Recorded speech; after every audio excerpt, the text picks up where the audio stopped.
Yes, dear students, now we are in Introduction to Trigonometry. Exercise 8.1. Fourth question.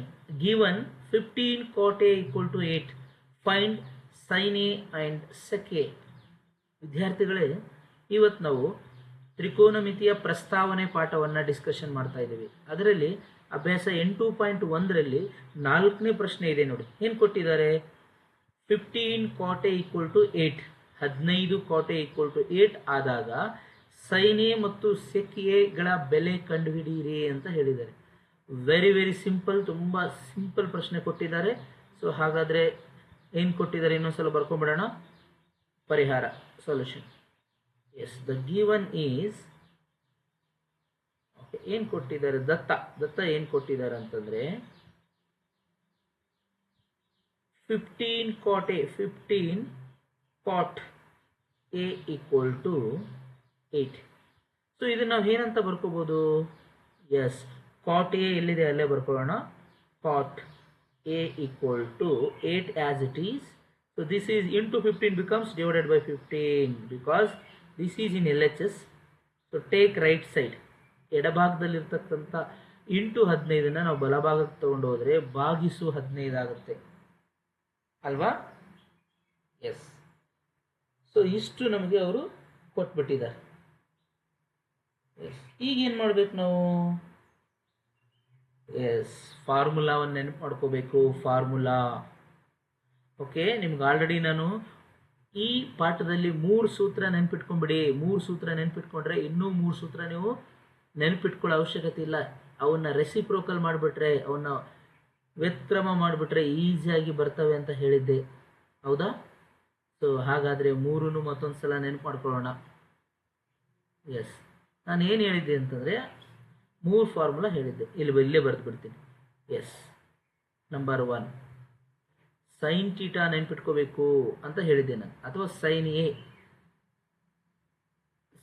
Equal to opposite side divided by hypotenuse ಹೇಳಿದ್ನಲ್ವಾ? Yes. So ಇದು ನೆನ್ಪಿಟ್ಕೊಂಡ್ರೆ ನಮಗೇನು ಈಸಿಯಾಗಿ ಬರಿಬೋದು? Cosec A ಬರಿಬೋದು. Cosec A ಅಂತಂದರೆ hypotenuse divided by opposite side. ನೋಡಿ, ಒಂದು ನೆನ್ಪಿಟ್ಕೊಂಡ್ರೆ ಒಂದು ಫ್ರೀ. ನೆಕ್ಸ್ಟ್ ಕಾಸ್ ನೆನ್ಪಿಟ್ಕೊಂಡ್ಬಿಟ್ರೆ, ನೆಕ್ಸ್ಟ್ ಕಾಸ್ ಎ ನೆನ್ಪಿಟ್ಕೊಂಡ್ಬಿಟ್ರೆ, ಫಾರ್ಮುಲಾ ಬರಿತಾ ಇದ್ದೀನಿ. ಫಾರ್ಮುಲಾ ಕಾಸ್ ಎ ನೆನ್ಪಿಟ್ಕೊಂಡ್ಬಿಟ್ರೆ, ಎಸ್, ಕಾಸ್ ಎ ಏನು formula? Adjacent side divided by hypotenuse. Adjacent side divided by hypotenuse. ಓಕೆನಾ? ಈ ಕಾಸ್ ಎ ನೆನ್ಪಿಟ್ಕೊಂಡ್ಬಿಟ್ರೆ ಯಾವುದು free? Sec A. Yes, cos ನೆನ್ಪಿಟ್ಕೊಂಡ್ಬಿಟ್ರೆ ಸೆಕ್ ಎ. ನೋಡಿ, ಇವಾಗ ಇಲ್ಲಿ ಲೆಕ್ಕದಲ್ಲಿ ಸೆಕ್ ಕೇಳಿದ್ದಾನೆ, ಸೆಕ್. ಸೊ ಈ ಫಾರ್ಮುಲಾ ನಾವು ಈಸಿಯಾಗಿ ಬಳಸ್ಕೊಳ್ಳೋಣ. ಸೆಕ್ ಎ ಅಂತಂದರೆ ಇದು reciprocal, hypotenuse divided by adjacent side. Okay, yes, adjacent side. Next ಮತ್ತೊಂದು ಏನು ನೆನ್ಪಿಟ್ಕೋಬೇಕು? ಟ್ಯಾನ್ ಎ ನೆನ್ಪಿಟ್ಕೋಬೇಕು. ಟ್ಯಾನ್ ಎ ಇನ್ನೊಂದು formula, tan A.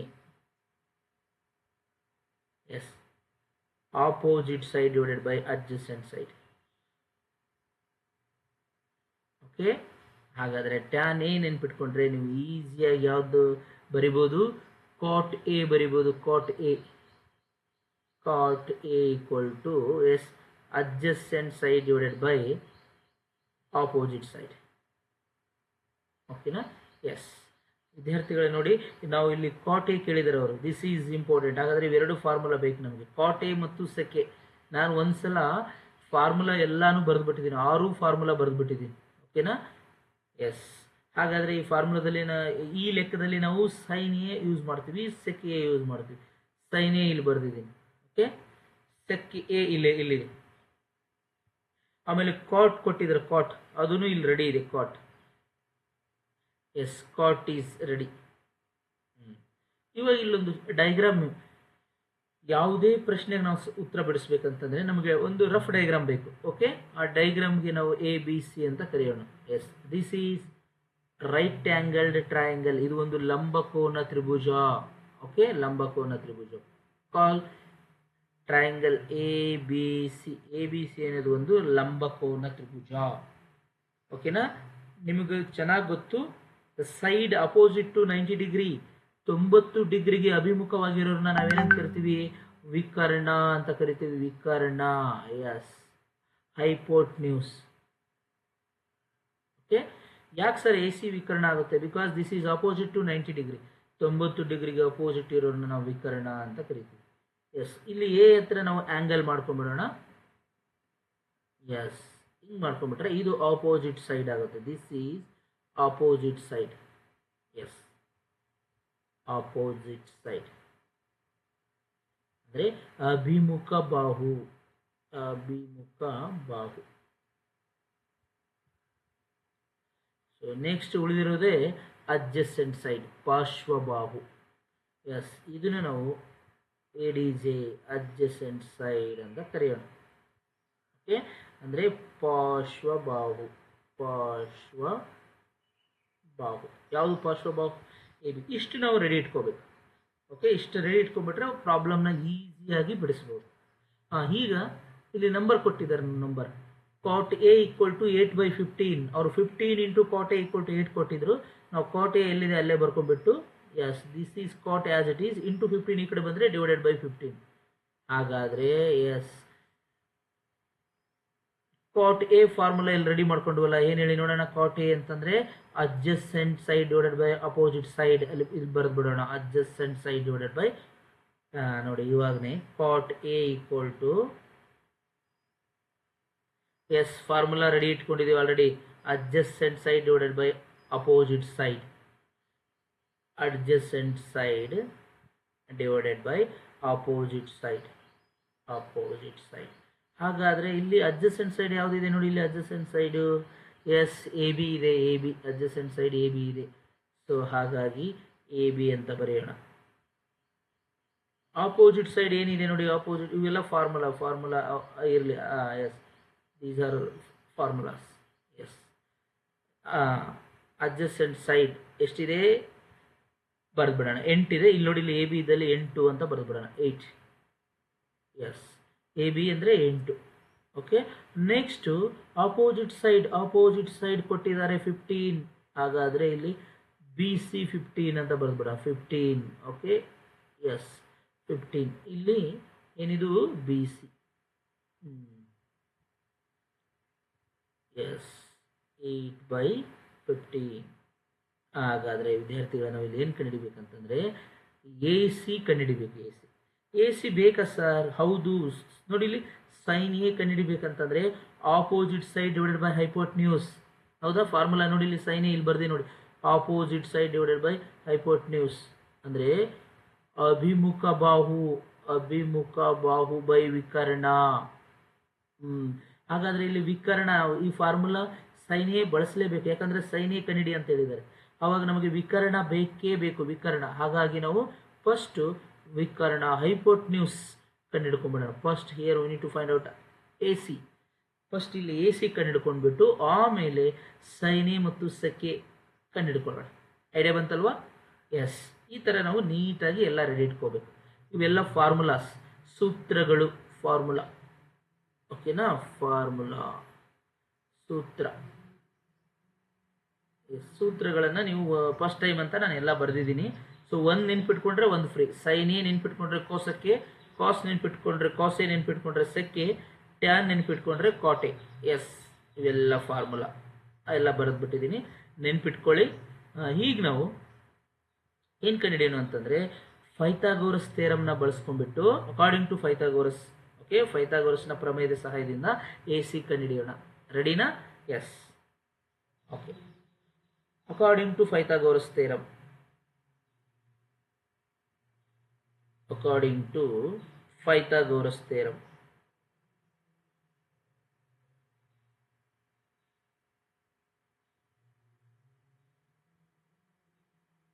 S, Pythagoras ಪ್ರಮೇಯದ ಪ್ರಕಾರ, ಪೈಥಾಗೋರಸ್ ಪ್ರಮೇಯದ ಪ್ರಕಾರ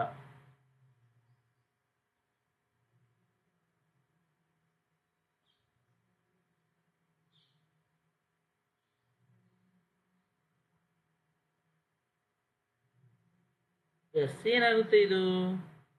ಪೈಥಾಗರಸ್ ಪ್ರಮೇಯ ಏನು ಹೇಳುತ್ತೆ? In a right angle triangle the square of the hypotenuse is equal to the square of the sum of the other two sides.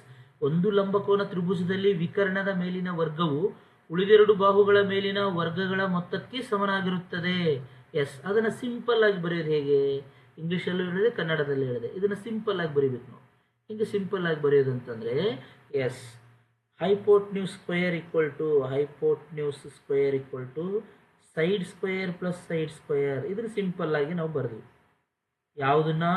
In a right angle triangle the square of the hypotenuse is equal to the square of the sum of the other two sides ಅಂತ ಇದೆಯಲ್ವ, ಅದನ್ನು ನಾವು simple ಆಗಿ ಈ ಥರ ಬರೆದ್ವಿ. ಓಕೆನಾ? S. ಕನ್ನಡದಲ್ಲಿ ಒಂದು ಲಂಬಕೋನ ತ್ರಿಭುಜದಲ್ಲಿ ವಿಕರ್ಣದ ಮೇಲಿನ ವರ್ಗವು ಉಳಿದೆರಡು ಬಾಹುಗಳ ಮೇಲಿನ ವರ್ಗಗಳ ಮೊತ್ತಕ್ಕೆ ಸಮನಾಗಿರುತ್ತದೆ. ಎಸ್, ಇದನ್ನು ನಾವು ಸಿಂಪಲ್ ಆಗಿ ಹಿಂಗೆ ಬರೆದಿದ್ದೀವಿ. ಎಸ್, ಈಗ ವಿಕರ್ಣ ಅಂತಂದರೆ ಈ ಚಿತ್ರ ನೋಡಿ, ಚಿತ್ರದಲ್ಲಿ ವಿಕರ್ಣ ಅಂದರೆ ಏನಿದೆ? ಎ ಸಿ ಇದೆ. Yes, this is hypotenuse. So A C square equal to A B square plus B C square ಅಂತ ಬರೀಬೋದಲ್ವಾ? ಎಸ್, ಹಾಗಾದರೆ hypotenuse means AC square equal to side AB square plus one more side ಮತ್ತೊಂದು ಬಾಹು BC square. ಈಗ AC ಗೊತ್ತಿಲ್ಲ, so write down AC as it is, AC square as it is.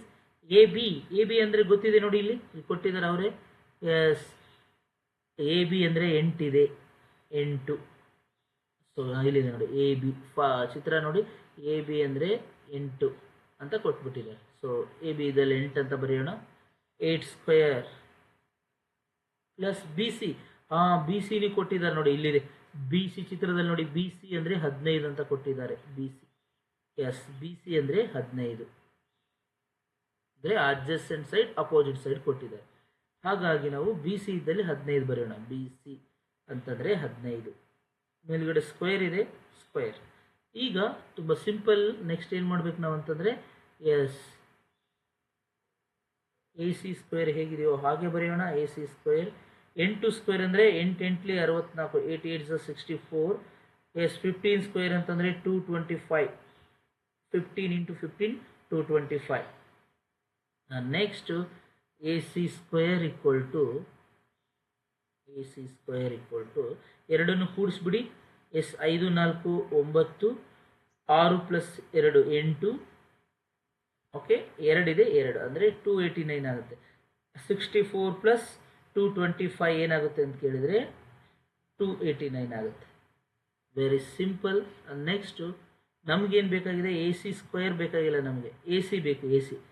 So A C equal to, yes, ಇಲ್ಲಿ ಮೇಲ್ಗಡೆ square ಇದೆಯಲ್ವ, ಈ ಕಡೆ ಕಳಿಸ್ಬಿಟ್ರೆ ಸ್ಕ್ವೇರ್ ರೂಟ್ ಆಗುತ್ತೆ. Square root of 289. ವಿದ್ಯಾರ್ಥಿಗಳೇ ನೆನ್ಪು ಮಾಡ್ಕೊಳ್ಳಿ. ಎಸ್, 289ರ ವರ್ಗಮೂಲ, the square root of 289 is 17 ಅಲ್ವಾ? ಎಸ್, ಹಾಗಾಗಿ ನಾವು ಏನಂತ ಬರೆದು ಬಿಡೋಣ? Therefore A C equal to, yes, A C ಅಂತಂದರೆ ಎಷ್ಟು ಬಂತು? 17 ಬಂತು. Therefore A C equal to 17. S, so 17 into 17 multiply ಮಾಡಿದ್ರೆ 289 ಬರುತ್ತೆ. ಐಡಿಯಾ ಬಂತಾ? ಎಸ್. ಇವಾಗ ಅವ್ರೇನು ಕೇಳಿದ್ದಾರೆ ನೋಡಿ, ಇವಾಗ ಪ್ರಶ್ನೆಯಲ್ಲಿ ಸೈನ್ ಎ ಮತ್ತು ಸೆಕ್ ಎ ಕಂಡುಹಿಡಿಯಿರಿ. Sine A formula opposite side divided by hypotenuse. ಓಕೆನಾ? ಎಸ್. ಇವಾಗ ಈಸಿಯಾಗಿ ನಾವು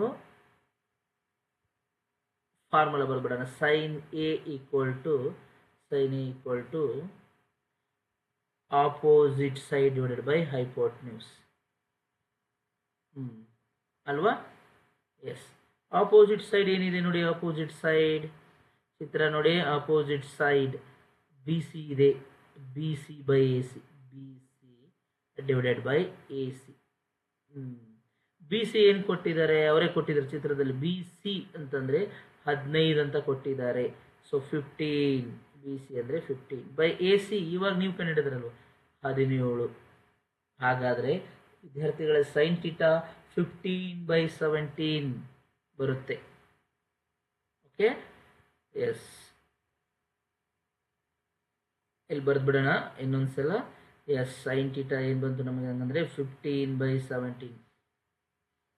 therefore sin A equal to 15/17. 15 divided by 17. Yes sine A ಕಂಡಿಡಿ ಅಂತ ಹೇಳಿದ್ರೆ ಸೈನ್ ಎ ಕಂಡಿಡ್ಕೊಂಡ್ಬಿಟ್ವಿ.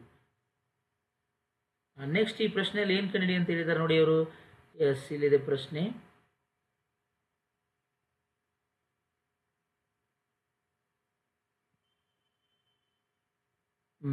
ಸೆಕ್ ಎ ಕಂಡಿಡಿ ಅಂತ ಹೇಳಿದ್ರೆ ಸೆಕ್ ಎ.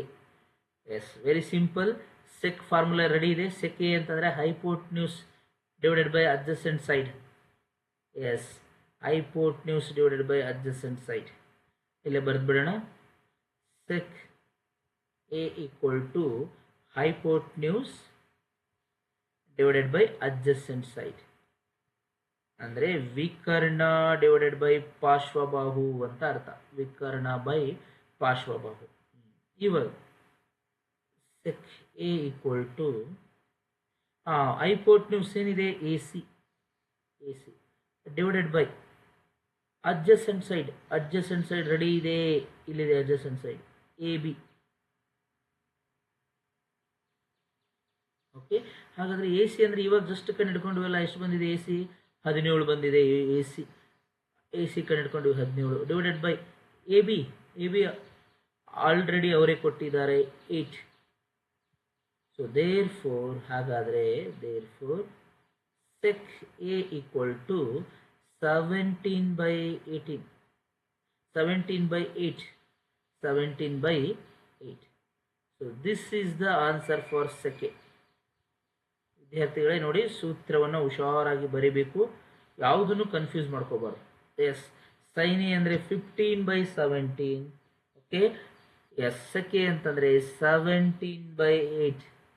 ಐಡಿಯಾ ಬಂತಲ್ವಾ?